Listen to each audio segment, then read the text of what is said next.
la société rapidement, et puis de quel constat est-ce qu'elle est née cette plateforme? Oui, tout à fait, merci. Bonjour à tous et à toutes.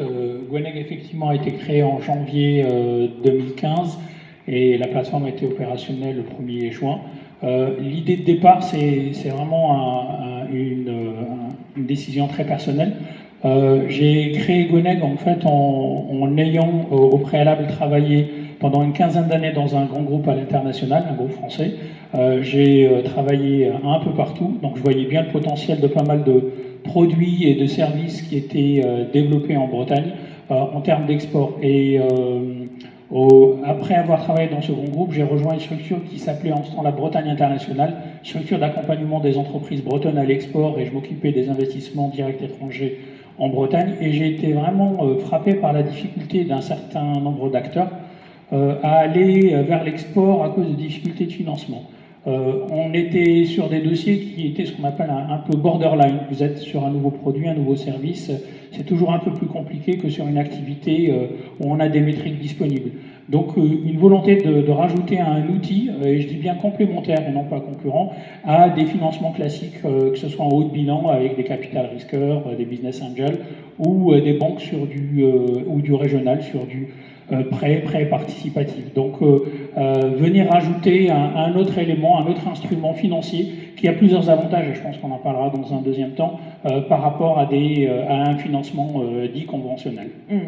À côté de vous, donc Charlotte Nicolon, vous, c'est la plateforme Kengo, pareil, sur le territoire breton. Quel type de projet vous défendez? Quel type de projet vous présentez via cette plateforme?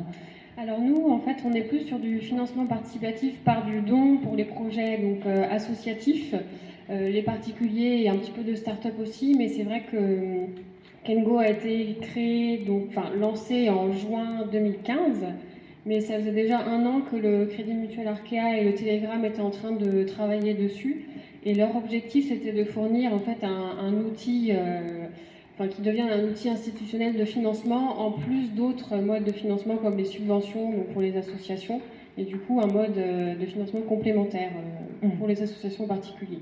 Alors, à côté de vous, Hugues Lebray, vous allez nous parler du compte Nickel, créé en 2012. Un petit rappel peut-être du concept, et puis né de quel constat? Un constat d'injustice, si je ne me trompe pas. D'injustice, pardon. Oui, on se trompe toujours quand on crée une entreprise, il ne se passe jamais ce qu'on a prévu, mais au départ, on voulait réparer l'injustice qui est l'interdiction bancaire. C'est-à-dire quand on ne peut plus payer, on est sorti du système, il y a 2 millions d'interdits bancaires en France. Il existe des solutions, mais des solutions qui sont complexes et qui sont difficiles et peu utilisées. Et donc, les gens qui bénéficient des droits au compte, c'est simplement 30 000 personnes par an sur les 2 millions d'interdits bancaires. Et sinon, l'autre solution dégradée, c'est le livret A, mais là, il n'y a pas de moyen de paiement électronique et c'est très compliqué. Et donc, nous, on a voulu créer un compte tout simple, que l'on ouvre chez le buraliste en 5 minutes, sans condition de revenus, sans condition de patrimoine, y compris les interdits bancaires. Et donc, fondamentalement, ce que l'on donne aux gens, c'est une identité bancaire, c'est un relevé d'identité bancaire, avec un espace internet pour faire des virements, domicilier des prélèvements, recevoir son salaire, et puis une Mastercard pour payer dans tous les magasins. Et la différence avec une banque, c'est qu'on ne peut pas dépenser plus que ce que l'on a. Donc c'est comme le porte-monnaie, on a de l'argent, on peut payer, et quand c'est vide, on ne peut pas. Donc ça demandait beaucoup de technologie en temps réel pour vérifier chaque fois si elle sonne. Et du coup, on est dans une relation qui n'est pas intrusive, et donc on ne juge pas, on ne jauge pas, on ne trie pas à l'entrée. Et donc on a lancé cette entreprise, puisque ça doit être une entreprise, ça doit avoir des fonds propres. Elle appartient à 150 personnes physiques, puisqu'on a levé des fonds, non pas avec des plateformes de crowdfunding, mais avec de la sueur et des face-à-face, parce qu'il n'y avait pas encore les plateformes à l'époque qui étaient performantes, sinon on les aurait utilisées. Et donc on a dissocié les 3 métiers de la banque. Il y a un métier historique qui est de tenue de compte et de moyens de paiement, c'est le cœur de la relation, et le besoin essentiel des gens, c'est de payer de manière sécurisée. Le deuxième métier, c'est de financer ces projets, donc c'est le crédit, et donc on va retrouver les plateformes. Et puis le troisième métier, pour ceux qui peuvent, c'est l'épargne. Mais la réalité, c'est qu'il y a 45% des Français qui ont 95% des avoirs nationaux, il y a 55% des Français qui sont propriétaires immobiliers, il y a 60% des Français qui n'ont pas accès au crédit parce qu'ils n'ont pas de CDI ou ils ne gagnent pas le niveau suffisant. Et donc pour la moitié de la population, le besoin, c'est juste de recevoir ses revenus, que ce soit son RSA ou son allocation, ou son salaire, et puis de le dépenser. Et donc nous, on a dissocié ces 3 métiers, on fait que la brique centrale, avec 4 mots très simples. Le premier, c'est l'universalité. Donc, universalité, c'est-à-dire qu'on s'adresse à tous sans condition de revenu, sans condition de patrimoine, sans condition d'âge, quoi que ce soit. Et ça veut dire qu'on traite tout le monde de la même manière. Donc, on fait un peu le stylo bic de la banque. Il y a beaucoup de technologie dans l'encre, dans la bille, mais qu'on soit cadre ou qu'on soit pauvre, c'est exactement le même et on est traité de la même manière. Le deuxième, c'est la transparence. Donc, on a une grille de tarifs en 6 lignes, toute simple. D'accord. Une commission à l'acte, donc on ne paye que ce qu'on utilise.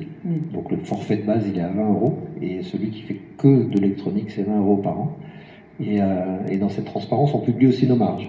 Donc les gens savent comment on gagne notre vie et savent quand on a une commission à l'acte, quelle est la part de nos prestataires et puis quelle est notre part à nous et comment on gagne notre vie, ça c'est très important. Simplicité, tout tient en moins de 400 mots, pas d'astérix, pas de footnote, pas de mots incompréhensibles. Parcours client, on l'a refait 300 fois. Les conditions générales de vente, elles sont écrites dans un français simple et clair. Et puis le dernier mot, c'est l'utilité, c'est-à-dire qu'on ne fait que des choses dont les gens ont besoin et ils n'utilisent que ce besoin-là. Donc il n'y a pas de package, il n'y a pas d'état d'option, etc. Donc on est très frugaux. Donc pour terminer, on s'est lancé il y a 30 mois et on va passer la barre des 400 000 clients. On progresse de 20% par mois et en septembre, on va ouvrir un peu moins de 25 000 comptes. Donc on est devenu premier ouvreur de compte tous les mois.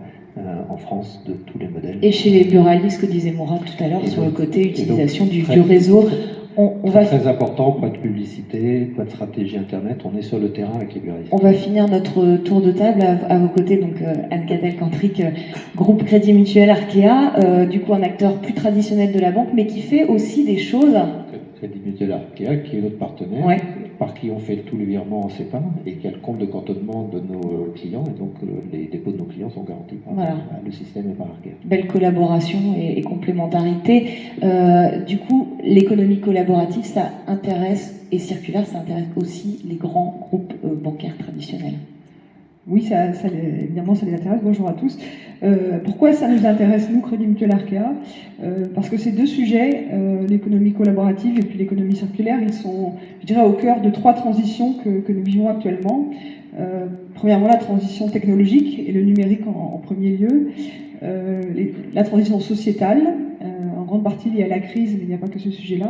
Et également la transition environnementale qui est importante. Et nous, au Crédit Mutuel Arkea, on a voulu vraiment inscrire ça dans notre projet d'entreprise. Et notre rôle de banque, de groupe coopératif territorial, c'est vraiment d'accompagner les acteurs de nos territoires dans ces transitions, de les accompagner dans le monde de demain. Et ça, c'est vraiment notre rôle, notre responsabilité. Donc nous, on est une banque coopérative, donc on peut avoir une vision long terme, prendre des risques aux côtés des acteurs des territoires et pour les aider justement à bien vivre ces transitions. Et c'est ce que nous faisons depuis longtemps, on le fait depuis longtemps, et donc on souhaite le faire encore davantage. Donc je vais vous donner quelques exemples pour être assez concrète de ce que nous faisons par exemple dans le domaine de l'économie circulaire. Donc, nous sommes par exemple au capital de Paprec, qui est le leader français du recyclage. Nous finançons également la méthanisation en Bretagne. Nous sommes un des spécialistes de ce sujet. Donc ça, c'est de l'économie circulaire aussi. En économie collaborative, donc Hugues le disait tout à l'heure, nous sommes partenaires du compte Nickel. Blablacar également, nous avons investi dans Blablacar il y a plusieurs années. Une autre entreprise qui s'appelle Prêt d'Union, qui s'appelle United maintenant, c'est du crédit consommateur en mode collaboratif, on est également partenaire. Kengo, et puis plus récemment aussi Lecci, donc qui est devenu une de nos filiales. Donc ça, c'est des cagnottes sur Internet. Donc, beaucoup de sujets, et notamment tout ce qui est numérique, Internet. Le groupe est vraiment précurseur sur ces sujets-là. D'accord. On va terminer avec Delphine Cousin, donc chargée de développement, Nathalie Cousin, pardon. Chargée de développement de l'économie solidaire au Conseil régional de Bretagne. La région Bretagne, comment elle soutient, on parlait de l'importance du soutien des acteurs publics, comment elle soutient justement ces projets de l'économie collaborative et de l'économie circulaire? Alors elle soutient par plusieurs vecteurs de financement. Néanmoins, le sujet économie circulaire, il est basé donc au sein du service économie des ressources qui a été créé suite au nouveau mandat avec les élus régionaux là, de 2016. Donc voilà, le cœur du sujet, il est porté à l'économie des ressources. C'est important de garder ça à l'esprit cette approche ressources et recyclabilité. Dans circulaire, il y a quand même dans économie circulaire, il y a le mot circulaire, donc on parle de cycle.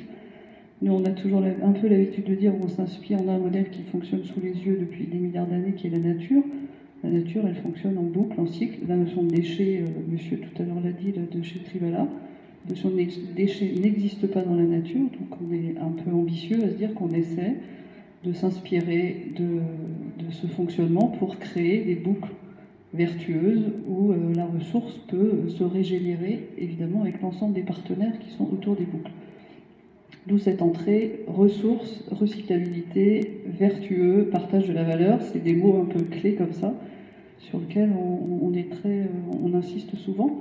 Il y a le changement de paradigme dans l'économie circulaire, on passe d'un modèle linéaire à un modèle circulaire, il ne faut pas l'oublier, ça commence par là, changer d'intention.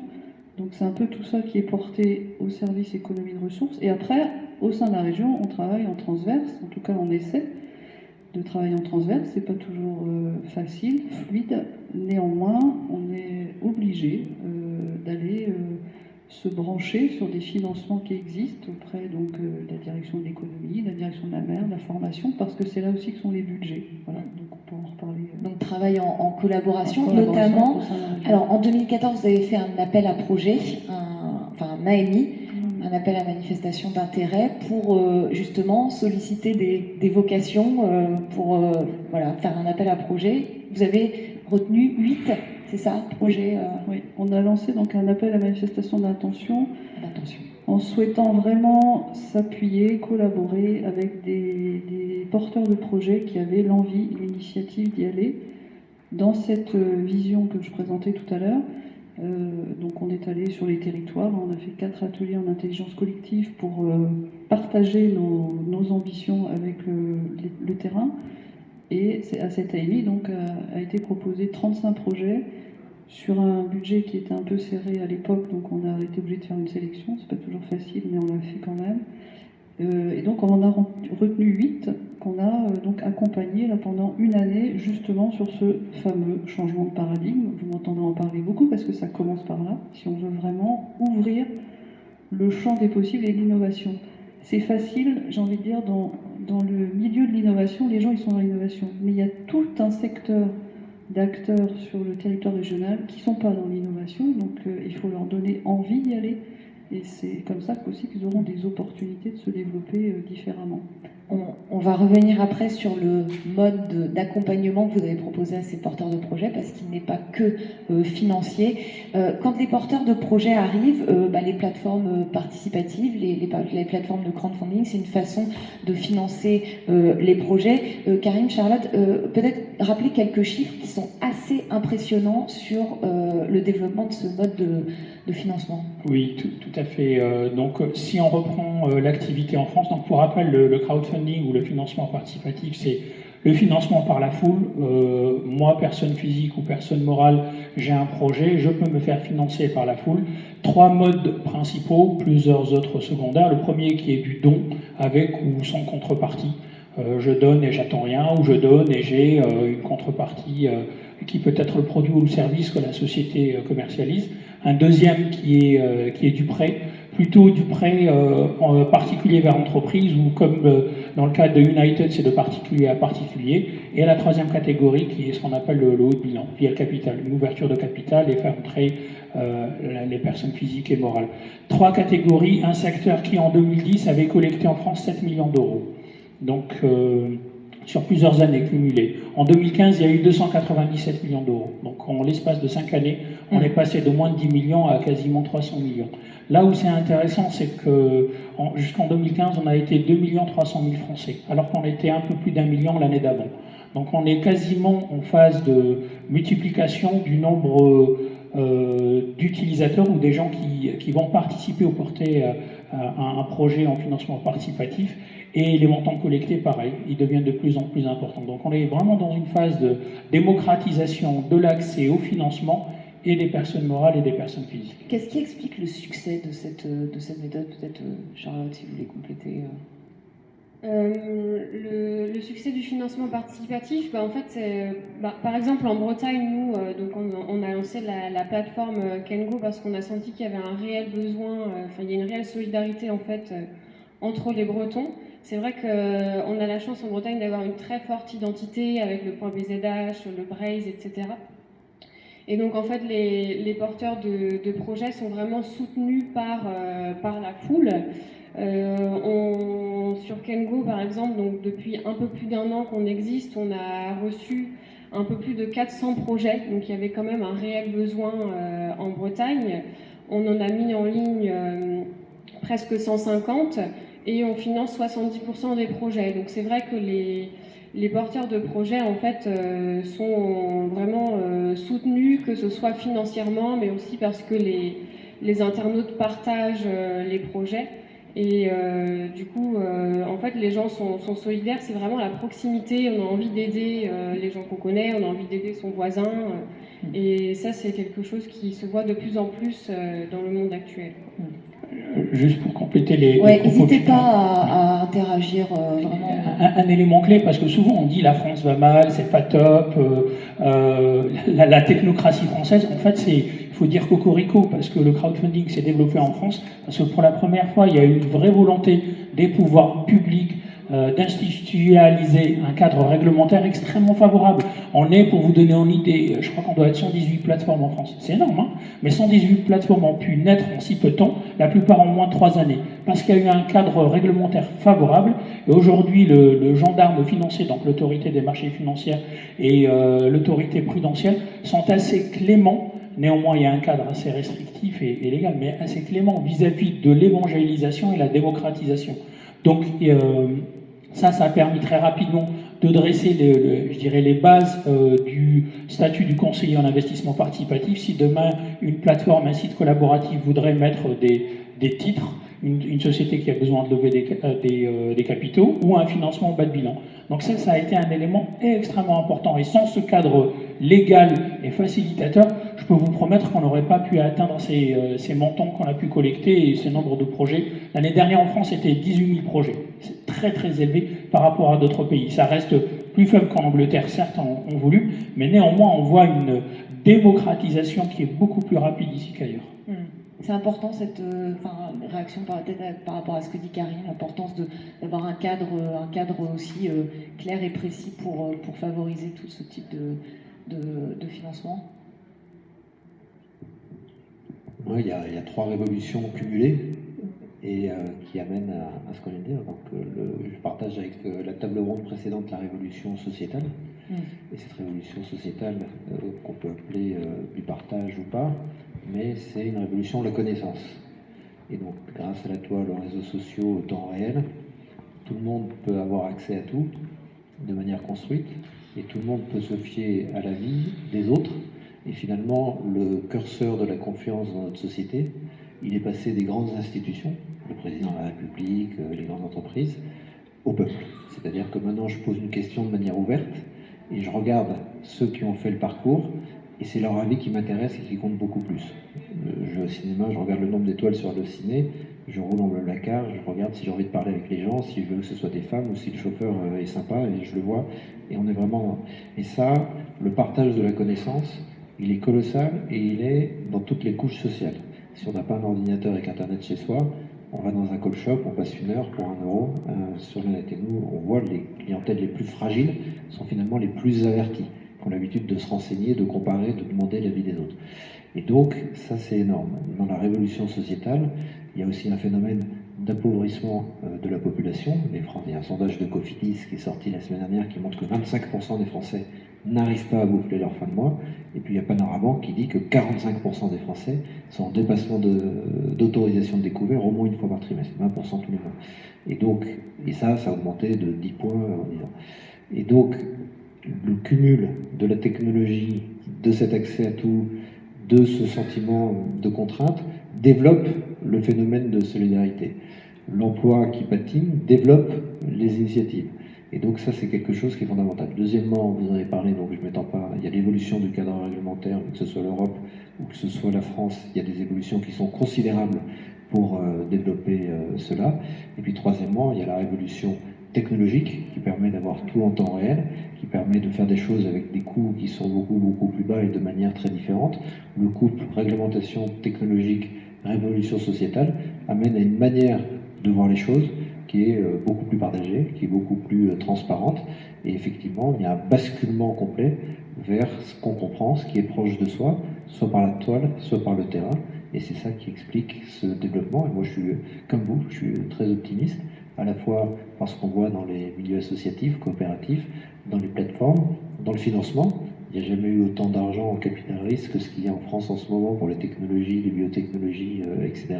Et donc c'est vrai qu'on est dans un terrain qui devient très très favorable.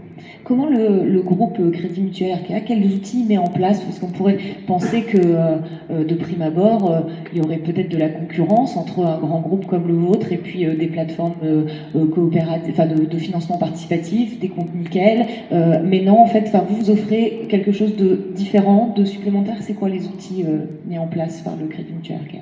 Donc nous, on ne voit pas ça comme une concurrence, on trouve que c'est complémentaire. Et globalement, je dirais, le secteur financier vit une vraie révolution lui aussi, avec le numérique qui chamboule tout dans ce milieu-là. Donc soit on freine et on reste conservateur et on risque de mourir dans quelques années, soit on s'adapte et c'est ce qu'on fait. Donc on est vraiment, je crois que notre groupe et notre directeur général Ronan Lemoyle, on a vraiment été précurseurs sur ce sujet d'anticiper les évolutions du secteur financier. Et on a beaucoup investi et on continue de le faire sur le secteur qu'on appelle les fintech, c'est-à-dire les technologies financières innovantes, et vous en faites partie tous les trois ici. Donc on a été très, très précurseurs et on est toujours sur ces sujets-là. Et sinon, les autres outils qu'on développe pour aider concrètement les entreprises de l'économie circulaire et de l'économie collaborative, c'est, je dirais, tout d'abord des fonds de capital risque. Donc ça c'est tout nouveau, ça vient de sortir. Donc on vient de créer 2 fonds de capital risque, c'est-à-dire des fonds qui rentrent dans le capital de ces entreprises, qui sont des précurseurs sur ces sujets-là. Et donc on a créé en juin un fonds justement que mon équipe, la RSE, la responsabilité sociétale d'entreprise, a contribué à créer. C'est un fonds de 20 millions d'euros, donc 100% dans le capital du Crédit Mutuel Arkea, qui va financer les précurseurs sur les sujets de l'économie circulaire, de la transition énergétique et de l'entrepreneuriat social. Donc ça, c'est un fonds qui vient de démarrer, 20 millions d'euros. Nous avons également, nous participons et nous gérons un fonds qui s'appelle West Pub Valley, donc avec également la BPI. Donc c'est un fonds de 30 millions d'euros cette fois-ci, donc un tiers Crédit Mutuel Arkea, un tiers la BPI, et un tiers des investisseurs privés de nos territoires. Et donc ce fonds investit dans le numérique, les entreprises du numérique innovantes, et donc également dans l'économie circulaire quand elle passe par le numérique, parce qu'elle passe pas dans l'économie du partage quand elle passe par le numérique, parce que c'est pas tout le temps le cas. Donc nous avons ces 2 nouveaux fonds. Nous avons historiquement aussi nous sommes, contrairement à beaucoup d'autres banques, nous finançons l'économie réelle de nos territoires et nous investissons au capital des entreprises des territoires et nous consacrons plus de 800 millions d'euros à financer, à rentrer au capital de nos entreprises. Donc c'est des montants importants, donc nous le faisons depuis longtemps. Et peut-être plus concrètement pour vous, également le Crédit Mutuel de Bretagne que vous connaissez, donc qui est présent dans toutes les villes, tous les villages de Bretagne quasiment.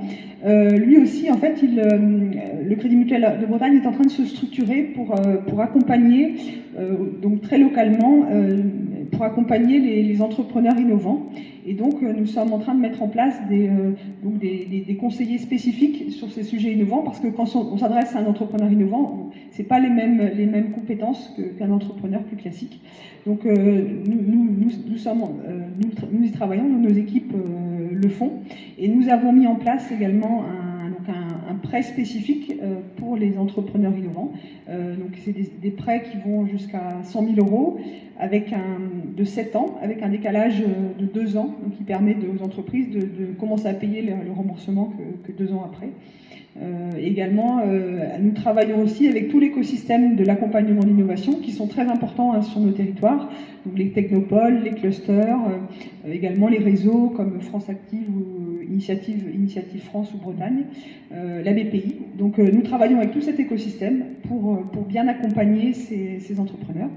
Et dernier, un autre élément important aussi, c'est que nous avons créé un livret d'épargne qui s'appelle la vie d'ici innovation et qui permet justement de donner du sens à l'argent des épargnants, même dans une banque classique, c'est-à-dire que vous pouvez déposer votre argent dans un livret et il sert à financer des entreprises innovantes. D'accord. Donc c'est un peu je dirais la même volonté que le crowdfunding, c'est donner du sens à son argent. Donc vous déposez votre épargne dans ce livret et ça sert à financer l'économie circulaire, l'économie collaborative de vos territoires.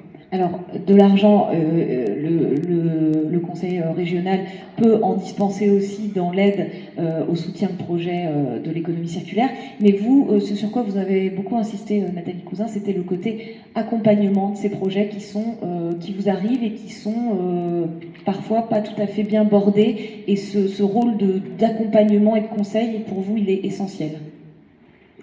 Oui, c'est vrai que je pense aujourd'hui qu'il y a des aides financières disponibles pour les projets économie circulaire et collaborative. Après, il n'y a pas toujours une adéquation entre le cadre dans lequel ils peuvent entrer et le porteur de projet qui arrive avec le projet tel qu'il l'a imaginé et les partenariats qu'il a créés. Et donc, il y a tout un travail d'ajustement à faire.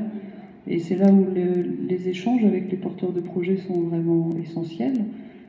Sinon, c'est vrai que tout de suite, ils peuvent avoir une fin de non-recevoir d'aide financière, ce qui est vraiment dommage. Donc nous, enfin, en tout cas, à la région, on se positionne dans un rôle de facilitateur. Il faut vraiment aider les porteurs de projets et les aider parfois à clarifier la demande aussi, qu'elle soit financière ou même technique. C'est pas toujours clair quand les gens arrivent à la région, donc il faut clarifier cette partie-là et puis les aider à trouver le meilleur support possible. Donc c'est vrai qu'on travaille bien sûr avec les partenaires que Madame a cités, mais en plus, c'est vrai que en tout cas la partie sur laquelle moi j'interviens, il y a aussi un accompagnement qui est proposé pour les porteurs de projets. Et un rôle de catalyseur, on va peut-être prendre un exemple concret pour bien l'expliquer, c'est-à-dire que vous participez parfois financièrement de manière pas forcément très importante, mais en tout cas qui déclenche quelque chose pour un projet. Est-ce qu'on peut prendre un exemple peut-être concret ?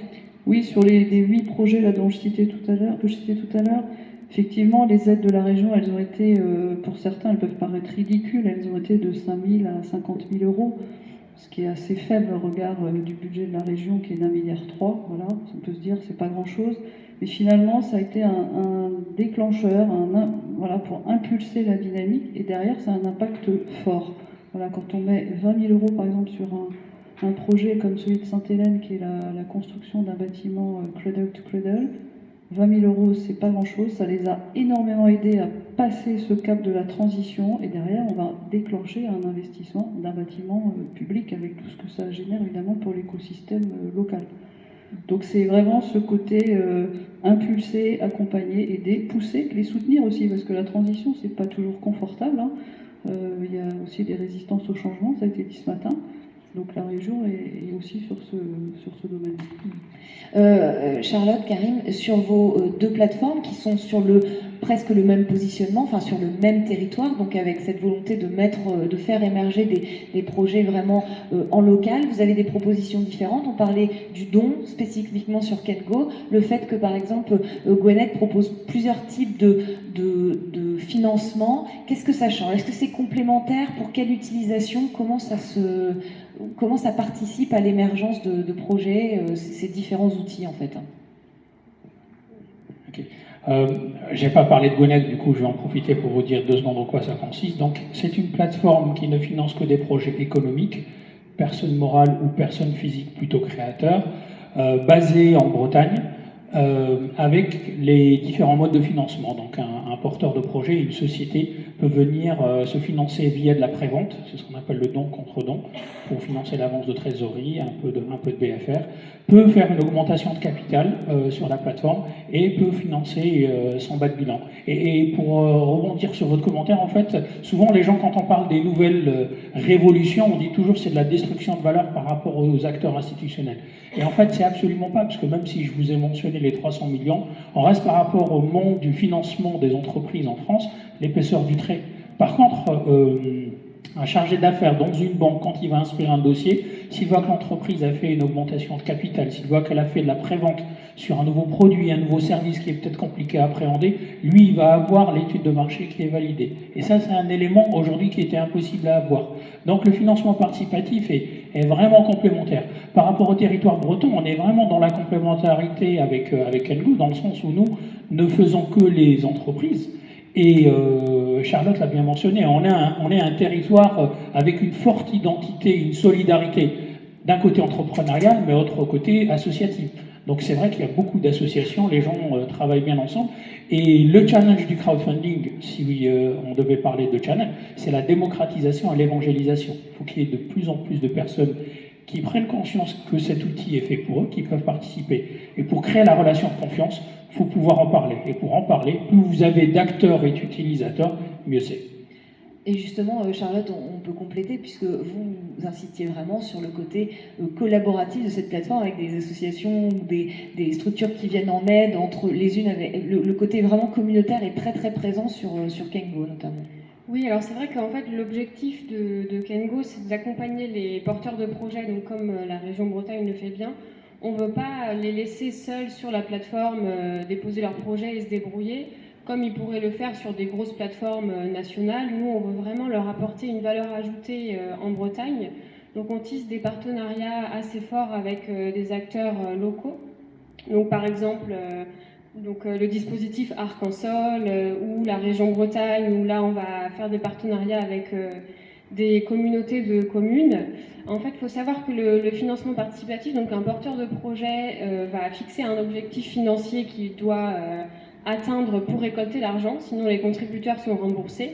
Et sur notre plateforme, on leur permet de récolter l'argent dès 70% de leur objectif atteint.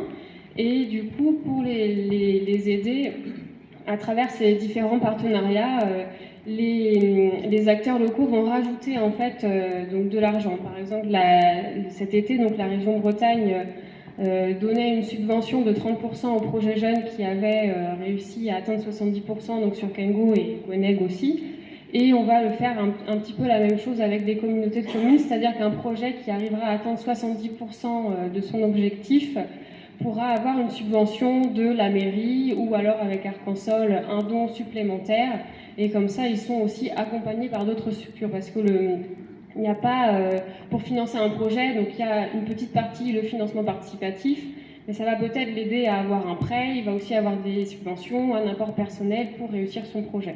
Donc on essaye de les accompagner au maximum et cette valeur ajoutée fait la différence aussi par rapport aux autres plateformes plutôt nationales ou européennes. Donc c'est vrai que nos concurrents ne vont pas être Gweneg au contraire, mais plus Ulule, KissKissBankBank et d'autres grosses plateformes.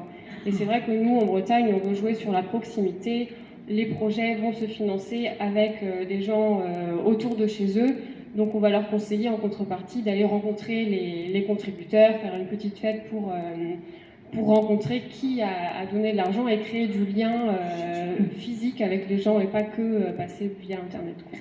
Est-ce qu'il y a un aspect communautaire dans l'histoire du compte Nickel? Parce que c'est vrai qu'on pourrait avoir peut-être un peu de mal à voir le lien entre économie collaborative et ce fameux compte, mais est-ce que cet aspect communautaire il existe et est-ce qu'il joue un rôle? Oui, il est énorme. On a fait une initiative. On s'est aperçu qu'on avait un phénomène militant, notamment sur les réseaux sociaux. C'est-à-dire que dès que quelqu'un posait une question, il y avait 5-10 personnes qui répondaient, qui rentraient dans le détail, etc.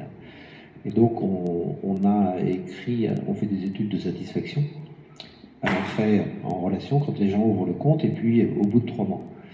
Et sur les gens qui se disent très satisfaits, on a demandé à 5000 s'ils étaient d'accord pour chatter avec tout le monde à partir de notre site. Et on a 1200 qui ont dit oui dans la semaine. Et donc on leur a fait signer une petite charte comme quoi ils ne feraient pas d'insultes, etc. Mais on les laisse complètement libres de ce qu'ils disent. Et en fait, ce sont nos clients qui discutent et qui promeuvent le compte Nickel. Donc ça, c'est le premier effet qui est un effet collaboratif ou militant, c'est-à-dire que les gens donnent de leur temps, gratuitement, sans contrepartie, pour expliquer la manière dont ça fonctionne et dont ça marche. Mais la principale collaboration que l'on a, c'est avec le syndicat professionnel des buralistes. Et donc le syndicat professionnel, la Confédération des buralistes de France, est un actionnaire, et d'ailleurs le deuxième actionnaire de Compte Nickel. Et donc on travaille énormément avec la communauté des buralistes, localement, donc les assemblées générales, les chambres syndicales départementales en permanence. Et les buralistes sont très très implantés sur le terrain. Et je dirais même, c'est le dernier acteur du lien social. C'est-à-dire que quand on regarde le rapport annuel du Centre national de lutte contre l'exclusion et la pauvreté, le phénomène principal depuis quelques années, c'est l'exclusion totale. C'est-à-dire que je ne veux plus avoir de rapport avec les institutions, je ne veux même plus avoir de rapport avec les associations, et je me mets dans l'économie de la démerde totale. Je sors du système. Et en fait, le dernier endroit où les gens se retrouvent de manière libre, c'est le seul commerce de proximité qui est ouvert de 7h du matin à 8h du soir, 6 jours et demi par semaine. Et ils se voient vraiment comme des acteurs du lien social. Et ce qui est très impressionnant, quand on s'est lancé, c'est qu'on discute avec chacun des buralistes. Il sait exactement qui fait quoi, qui est où, il connaît les gens. Il y a 10 millions de Français qui passent chez les buralistes chaque jour. Un buraliste moyen à 250-300 passages jour. Sur ces 250-300, il y a la moitié des gens qui viennent quasiment tous les jours. Ceux qui viennent tous les jours, il les connaît par cœur, il connaît exactement leur situation sociale, leurs besoins, leurs difficultés, etc. Et donc c'est vraiment un acteur du lien social qui cherche à renouveler son métier avec la baisse qu'il a sur l'ensemble de ses produits, je vous passe les détails, et donc de devenir un acteur du lien social à base de technologies de dématérialisation, ce que l'on fait. Donc ça c'est la première étape, je dirais que c'est l'empreinte sur le territoire, et nous on a énormément travaillé pour se lancer avec les centres d'action sociale des mairies, avec les associations, avec l'association Crésus qui s'occupe des personnes qui sont en situation de surendettement, mais aussi avec les Restos du Cœur, mais aussi avec Emmaüs, etc. Et donc on a vraiment travaillé, je dirais, par le terrain et par la dimension sociale du projet. Après, en prospective, c'est évident qu'on commence à réfléchir, on commence à avoir beaucoup de clients. Il y a des clients qui dégagent une capacité d'épargne, il y a des clients qui ont besoin de regarder comment, de manière collaborative, entre ces communautés qui sont à l'intérieur de chez nous, on va pouvoir les faire se rencontrer, se réunir, se parler. Donc on va y tendre, mais effectivement, on n'est pas passé par les plateformes et on est une entreprise privée régulée par la Banque de France. On parlait de porteurs de projets, on parlait aussi tout à l'heure de business plan. C'est un risque aussi pour le Crédit Mutuel Arkea de miser sur ces économies circulaires. Quelles garanties vous prenez? Comment ça se passe? On a compris l'importance pour vous d'être sur ce secteur parce qu'il faut y être, mais oui, c'est une prise de risque calculée. Qu'est-ce qui gagne aussi le Crédit Mutuel Arkea? Toute activité est risquée, c'est normal. Donc effectivement, l'économie circulaire, c'est peut-être un peu nouveau. Il y a certaines choses qui sont nouvelles. Donc là, il y a l'innovation. Donc là, il y a plus de risques parce qu'on n'a pas d'expérience forcément sur ces nouvelles technologies. Mais nous, justement, on est une banque coopérative, territoriale, une banque qui finance l'économie réelle. Le fait qu'on ne soit pas coté en bourse, qu'on n'ait pas de dividendes à payer à des actionnaires, nos actionnaires, ce sont nos sociétaires et tous nos dividendes sont réinvestis dans l'entreprise. Donc on peut se placer sur du plus long terme. On peut prendre des risques à côté des acteurs des territoires et de nos clients et de nos partenaires. Et c'est ce que d'ailleurs ils attendent de nous. Donc on le fait. Et du coup, on accepte de prendre du risque. On accepte parfois des rendements plus faibles. Parce que c'est notre histoire, c'est notre ADN, c'est comme ça qu'on fonctionne. Donc on se positionne sur du plus long terme, on prend des risques et on accepte parfois de perdre de l'argent ou d'en gagner moins que d'autres activités. Juste, Hugues Lebret, je voulais vous demander, vous êtes en parallèle du cofondateur du Compte Nickel, vous avez aussi créé une association qui s'appelle Croissance Plus avec beaucoup d'entrepreneurs qui sont dans cette association. Est-ce qu'aujourd'hui, cette question de l'économie circulaire, de l'économie collaborative, c'est une question qui est très présente chez les entrepreneurs qui sont au sein de cette association? Oui, je suis aussi membre de Bleu Blanc Zèbre avec Alexandre Jardin, là, qui est complètement dans l'économie circulaire et qui fait naître des initiatives locales partout, qui fait des accords avec l'ensemble des mairies. Et donc c'est plutôt Bleu Blanc Zèbre qui est dans l'économie circulaire. Croissance Plus est une association d'entrepreneurs qui a été créée en 1996 et qui a vocation à montrer comment on crée des emplois et comment on crée des entreprises avec un modèle économique de croissance, donc beaucoup d'entreprises de technologie au départ. Est-ce que ces questions sont présentes chez eux? Donc, les questions de l'économie collaborative, circulaire, du partage sont présentes partout dans l'ensemble des instances, parce que c'est juste un phénomène de société qui est en croissance totale. N'est pas dans l'association Croissance Plus. Il n'y a pas d'association, il n'y a pas de coopérative, donc ce sont des entreprises qui sont privées et qui se financent par le capital avec les sujets d'empreinte dans la société. C'est ça l'économie circulaire, qui sont fondamentales. Les questions de responsabilité sociale et environnementale sont très très importantes. En revanche, il n'y a pas dans Croissance Plus la dimension associative, accompagnement des associations, je prêche sur le terrain, là c'est chaque entreprise qui dans son écosystème est dedans. Mais l'économie circulaire est omniprésente partout. L'empreinte que laisse une entreprise est quelque chose qui est colossal et qui devient partout et qui fait partie de sa réputation aujourd'hui. Par contre, Bleu Blanc Zèbre est complètement dans trouver des actions locales, les promouvoir, les aider à se déployer partout, que ce soit associatif, coopératif ou privé. Est-ce qu'il y a encore de la... Enfin, j'imagine que oui, mais il y a encore beaucoup de sensibilisation à faire sur ces questions de l'économie circulaire. Anne-Carole Cantric, on peut peut-être commencer avec vous, puis on fera un petit tour de table là-dessus, puis on prendra les questions après, parce que c'est bientôt... Oui, je pense qu'il y a beaucoup de sensibilisation. Le mot économie circulaire, il est très connu des spécialistes, mais on le voit bien nous, auprès de nos salariés, nos clients, nos sociétaires. C'est encore un domaine, c'est encore un mot qui est très très peu connu du grand public. Donc il y a un gros travail effectivement de pédagogie à faire. Et c'est, je crois, notre rôle à tous ici, donc la région Bretagne, vous en parlez tout à l'heure, qui essaie de promouvoir via des exemples concrets, de beaux exemples. Et nous aussi, on essaie de faire ça. Et c'est pour ça qu'on a intégré ces sujets au cœur de notre stratégie d'entreprise. C'est qu'une banque, comme la région, on est au cœur d'un écosystème et on a un fort effet de levier. C'est-à-dire que via nos clients, via nos administrateurs, on a 3000 administrateurs en Bretagne, on a 6000 salariés, et on a plein de sociétaires et de clients. Donc si on arrive à rendre concret ce sujet, donc on leur fait gagner du temps, et donc on a un rôle pédagogique et prescripteur important à voir, et c'est important de le faire. Nathalie Cousin, chargée du développement de l'économie circulaire, il y a encore du travail. C'est quoi on parlait de l'AMI de 2014, mais c'est quoi les prochaines, peut-être les prochaines actions en faveur de ça au Conseil régional? C'est donc rendez-vous le 11 octobre à Lorient, puisqu'on donne la parole aux porteurs de projets, justement aux 8 pilotes, hein, donc vous êtes les bienvenus si vous souhaitez venir. C'est aussi de s'appuyer sur ces exemples concrets pour qu'ils soient aussi les porte-parole et que ça essaime plus rapidement. Donc l'année dernière, on a quand même eu un bel exemple, puisque nous, on était extrêmement, en tant que région, on était extrêmement contraints à ne pas communiquer, puisque c'était la période électorale. Et finalement, c'est eux qui se sont mis à l'œuvre pour communiquer, présenter l'économie circulaire dans des colloques, des réunions. On a touché, voilà, on était 8 plus la région 9 personnes, voilà, un cœur de projet. Et finalement, on a touché 3200 personnes à nous 9, donc sans trop l'aide des réseaux sociaux pour le coup, parce que là, on ne pouvait pas vraiment y aller. Donc moi, je crois beaucoup à, effectivement, la preuve par l'exemple, la preuve par le témoignage des gens, donc c'est là-dessus qu'on va pousser encore en 2017.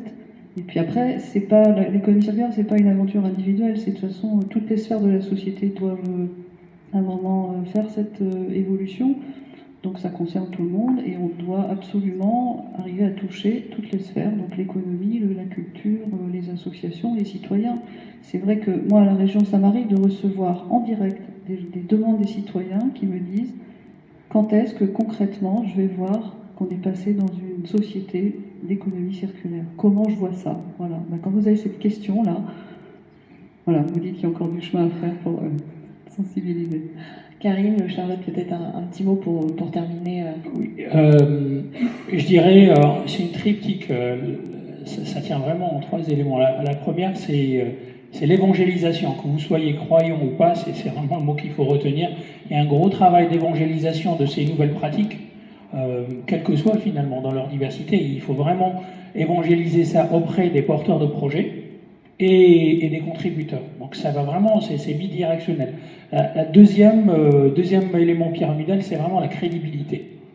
Vous n'avez pas le droit à l'erreur. Vous introduisez des nouvelles pratiques, les canards boiteux vont décrédibiliser l'ensemble de la communauté. Et quand on parle flux financier, je ne vous fais pas de message court, mais vous avez fraude, blanchiment, financement du terrorisme. Donc, au premier incident majeur, c'est tout un pan de cette activité qui va décrédibiliser, avec les plus sérieux compris. Donc c'est extrêmement... Il faut faire attention, on commence à entendre parler de projets financés qui étaient bidons. Donc tout ça, c'est le sérieux des acteurs, quels que soient les acteurs. Et le troisième, c'est effectivement le retour d'expérience. Le spectre est très large, puisqu'on va du boucher charcutier à la start-up. Et je vous garantis que quand un boucher charcutier se fait financer, dans la semaine d'après, vous recevez tous les autres bouchers charcutiers qui vont appeler. Pas parce qu'ils sont intéressés par l'économie circulaire, parce qu'ils connaissent le boucher charcutier. Et c'est la meilleure garantie. Donc, il y a un effet de percolation qui va arriver à fur et à mesure que des acteurs dans des écosystèmes différents, dans des professions différentes, vont faire des retours d'expérience qui sont positifs en termes de moyens, d'effet de levier auprès des banques et de crédibilité. C'est sérieux, ça marche. En plus, ça m'a permis de débloquer des financements. Il n'y a pas de recette miracle, c'est vraiment ces trois éléments. Charlotte, pour terminer.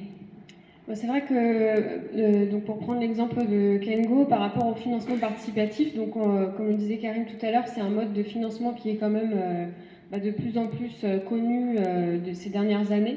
Mais on a constaté, nous, en Bretagne, qu'il y a encore beaucoup de gens qui connaissent pas du tout et qui arrivent chez nous en disant je vais mettre un projet sur la plateforme, les bons vont arriver tout seuls, c'est génial. Et en fait... on a quand même un gros travail de pédagogie à faire auprès de ces porteurs de projets.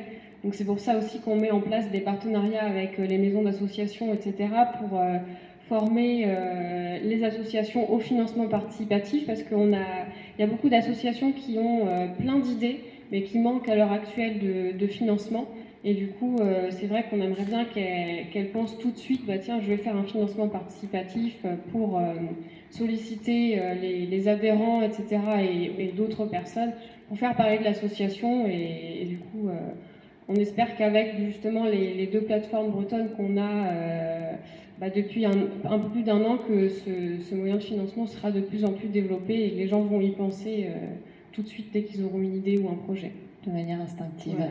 Merci beaucoup à tous les cinq. On va vraiment passer aux questions de la salle pour se garder, pour essayer de se garder 10 minutes, un quart d'heure.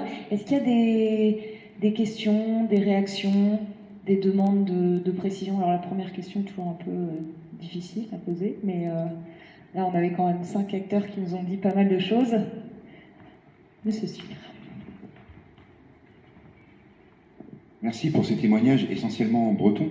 Est-ce qu'on a une idée de comment ça se passe ailleurs en France? Est-ce qu'on est en Bretagne un peu en avance? Est-ce qu'on suit une tendance? Est-ce qu'on précède? Est-ce qu'on imprime un mouvement?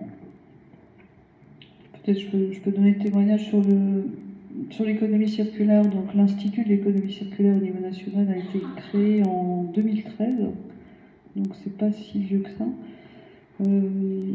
Globalement, ça bouge sur la transition, ça bouge un petit peu partout, sur toutes les régions. Moi, j'ai envie de dire, il faut juste savoir pourquoi on veut être le premier, le plus rapide ou pas. Ce qui est important, c'est que ça soit bénéfique pour notre région. Et il y a une forte sensibilité en Bretagne, ça a été dit, sur la qualité de vie, sur la solidarité, sur le collectif, sur l'engagement. Donc on a les valeurs là qui sont là, citoyennes, qui sont favorables en fait au développement de l'économie circulaire, et ça ne se développera pas s'il n'y a pas ça. Et ça, c'est un peu ce que nous envient les autres régions. Ils ne comprennent pas comment on fonctionne. C'est toujours, il y a une distinction qui est faite quand on intervient sur les colloques nationaux. Ils nous disent toujours, il y a un truc là-bas, là on ne sait pas, ça se tient, enfin moi c'est l'analyse. C'est l'air de la mer, ça doit être ça. C'est ça, voilà. C'est l'ADN de la Bretagne. Et ça, les autres régions, il y en a qui rament un peu là-dessus quand même. Voilà. Ouais, donc déjà c'est endogène. Voilà. Juste pour compléter, non, il y a vraiment une différenciation, il y a une vraie proposition de valeur. Et c'est pas tant le côté ultra-identitaire breton, même si c'est le cas. Moi j'appelle ça la périphéricité. C'est quand vous levez le matin et que vous avez un plâtre, de toute façon vous avez intérêt à être innovant, sinon vous crevez dans les 2 années qui suivent. Donc la localisation géographique fait que toutes les entreprises qui sont basées dans ce territoire, elles se lèvent déjà le matin avec un handicap non négligeable. Donc il faut se battre pour arriver au niveau d'autres acteurs. En ayant dit ça, on trouve aussi que la Bretagne est riche d'aventures entrepreneuriales, et ça c'est un vrai élément différenciant. Vous allez trouver un nombre extrêmement élevé de sociétés à capitaux familiaux, des gens qui se lèvent et qui jouent leur vie. Je ne suis pas salarié. On a les groupes mutualistes qui sont très présents parce qu'il y a lien avec les entreprises, beaucoup TPE, mais même les grands groupes restent aujourd'hui à majorité avec des capitaux familiaux. Et ça, c'est un vrai différentiel. Parce que tu n'innoves pas, tu crèves. Donc l'innovation est un enjeu de survie dans un monde dynamique comme le nôtre. Donc oui, on est différencié en Bretagne. Et je compléterai aussi, on a vu la table ronde précédente, on est un territoire entre terre et mer, donc l'économie circulaire, tout ce qui est lié à la mer, à l'agriculture, à la biomasse, c'est forcément important chez nous. Également, tous les projets de prospective de la région Bretagne sur la glace économie, on voit je pense que la Bretagne est en avance sur le sujet de la transition énergétique, de l'économie circulaire. Et je terminerai en disant qu'effectivement, le côté solidaire breton qui est réel, l'importance du tissu associatif aussi, et de l'économie sociale et solidaire, c'est 10% des emplois au niveau national et en Bretagne en particulier. Et donc ça compte aussi. Est-ce que vous voulez... Est-ce qu'il y a d'autres...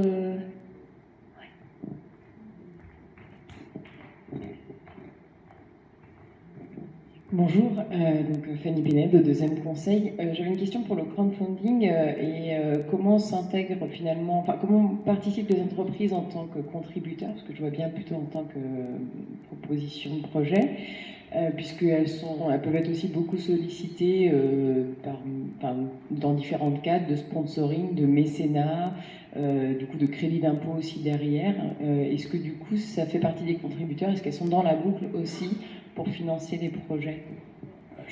Je répondrai sur la partie projet économique, après je laisserai Charlotte compléter la partie associative. En fait, une entreprise va pouvoir participer de deux manières. La première qui est le haut de bilan.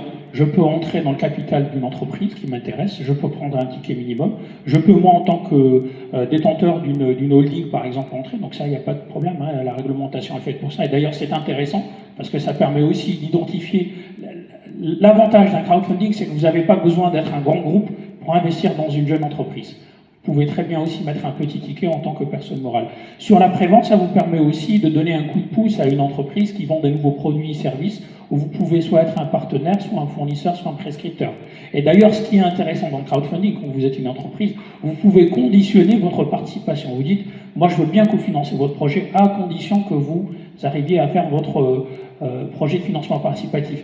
Derrière chaque projet, qui soit en quête de financement classique, bancaire ou crowdfunding, il y a un homme, une femme, ou des hommes et des femmes. C'est eux qui vont faire la différence. S'ils mouillent le maillot, le financement se fera de façon conventionnelle ou alternative avec le crowdfunding. S'ils ne mouillent pas le maillot, le projet ne se financera pas. C'est l'homme ou la femme qui est derrière le projet qui fait la différence. Donc des personnes morales comme entreprises, elles peuvent arriver en effet levier en conditionnant le cofinancement par une participation, soit institutionnelle, soit via le financement participatif. Sur Kengo, nous, on est plus sur des financements d'associations ou de particuliers, donc c'est vraiment des petits montants. On a une moyenne de collecte de 3-4 000 euros par projet, et c'est essentiellement des particuliers ou éventuellement des associations qui vont financer d'autres associations, mais on a très peu d'entreprises. Après, on a beaucoup de porteurs de projets qui pensent aussi qu'en déposant un projet chez nous, ils vont pouvoir faire de la défiscalisation. Et en fait, ça ne dépend pas à l'heure actuelle des plateformes, ça dépend vraiment de l'association elle-même. Est-ce qu'elle peut fournir des récits fiscaux? Et du coup, voilà, si une entreprise fait un don à un projet, en tout cas sur Kengo, elle n'aura pas de... Enfin, elle va bien sûr permettre à un projet de voir le jour, mais du coup, on a essentiellement des particuliers qui financent nos projets. Bonjour d'abord, Jacques Fagereller, je suis animateur au marché de l'agriculture et de la mer au Crédit Mutuel de Bretagne. Dans la réflexion de nous de tous, j'ai une première observation concernant justement l'agriculture. Économie circulaire, c'est une économie aussi de gens locaux, et l'agriculture a la particularité pour l'agriculture bretonne d'avoir pu se développer de façon formidable grâce à l'ouverture sur les marchés mondiaux, puisque l'agriculture française exporte énormément, et donc il faut cette ouverture. Et l'économie circulaire permet aux acteurs locaux de permettre ce développement-là. La deuxième observation que j'aimerais faire, c'est celle du projet que nous avons en interne, de la participation au financement spécifique de l'acquisition du foncier pour les exploitants agricoles. On a une réelle difficulté dans le financement de cette acquisition, parce que c'est un financement qui est très lourd pour les agriculteurs. Et le groupe est en réflexion pour savoir de quelle façon on pourrait imaginer un portage qui permet aux jeunes agriculteurs de s'installer et de se libérer de cette charge-là, au moins pendant les 5 ou 10 premières années. Alors je sais qu'on a un groupe, une fédération voisine, c'est celle de la Mayenne, qui s'est déjà lancée dans ce projet-là, qui est opérationnel, et nous sommes en train d'y réfléchir. Et je pense que là, on a un exemple où les individus, mais aussi les entreprises, peuvent participer au travers du crowdfunding, justement, à ce financement en devenant, non pas propriétaires, mais participants à cette solution du financement de l'agriculture. Parce que là, le financement de cette acquisition-là ne peut pas se faire, ou il se fait difficilement sous la forme d'un prêt bancaire. Et donc on est obligé d'imaginer une autre solution. Les professionnels sont en attente de ces solutions-là, et il faut qu'on puisse nous y répondre. Alors c'est compliqué parce que c'est à la base de juridique, et c'est à la base aussi de droit d'exploiter le foncier, ce qui est très particulier au milieu de l'agriculture. Mais voilà un exemple concret de ce que des outils de cette façon-là peuvent répondre à un besoin du territoire. Complètement, je partage votre avis. Nous, on voit sur les projets d'augmentation de capital, on a des sociétés qui nous sollicitent et qui ne sont pas forcément des sociétés avec de l'innovation technologique, mais même dans de la commodité, en disant, moi, ma problématique, c'est d'associer mes clients à mon besoin de financement, parce que ma barrière à l'entrée, en tous les cas, ma problématique, c'est la récurrence de mon activité. Et d'avoir une opportunité où je fais rentrer mon client comme associé et d'être sûr que demain, il viendra acheter régulièrement chez moi, c'est un effet levier infini.